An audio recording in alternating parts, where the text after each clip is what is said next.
Dark Bear, and I'm 11 years old. I came here today to talk about what's wrong with our food system. First of all, I would like to say that I'm really amazed at how easily kids are led to believe all the marketing and advertising on TV, at public schools, and pretty much everywhere else you look. It seems to me like corporations are always trying to get kids, like me, to get their parents to buy stuff that really isn't good for us or the planet. Little kids especially are attracted by colorful packaging and plastic toys. I must admit, I used to be one of them. I also used to think that all of our food came from these happy little farms where pigs rolled in mud and cows grazed on grass all day. What I discovered was this is not true. I began to look into this stuff on the internet, in books, and in documentary films, in my travels with my family.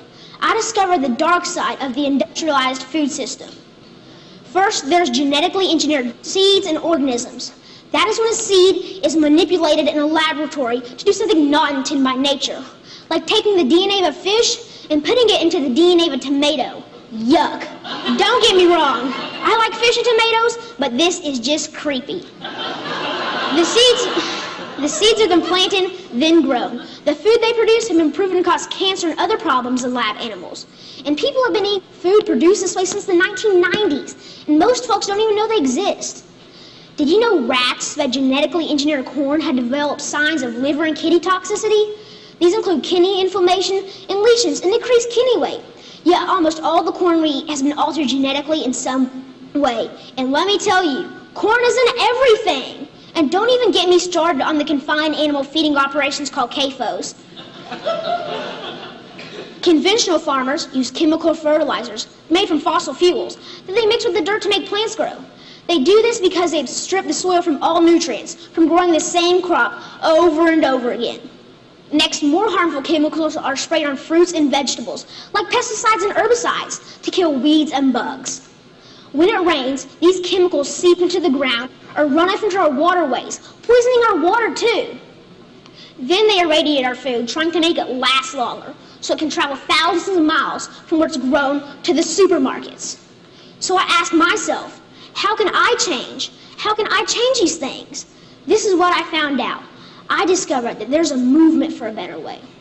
Now, a while back, I wanted to be an NFL football player.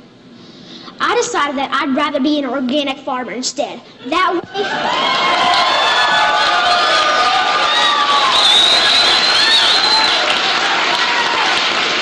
Thank you. And that way, I can have a greater impact on the world. This man, Joel Salatin, they call him a lunatic farmer because he grows against the system. Since I'm homeschooled, I went to go hear him speak one day. This man, this lunatic farmer, doesn't use any pesticides, herbicides, or genetically modified seeds. And so for that, he's called crazy by the system. I want you to know that we can all make a difference by making different choices, by buying our food directly from local farmers or neighbors who we know in real life. Some people say organic or local food is more expensive, but is it really? With all these things I've been learning about the food system, it seems to me that we can either pay the farmer or we can pay the hospital. I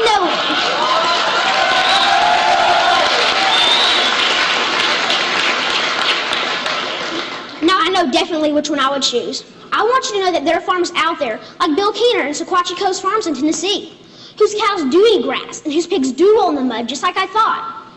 Sometimes I go to Bill's farm and volunteer so I can see up close and personal where the meat I eat comes from. I want you to know that I believe kids will eat fresh vegetables and good food if they know more about it and where it really comes from. I want you to know that there are farmers markets in every community popping up. I want you to know that me and my brother and sister actually like eating baked kale chips. I try to share this everywhere I go.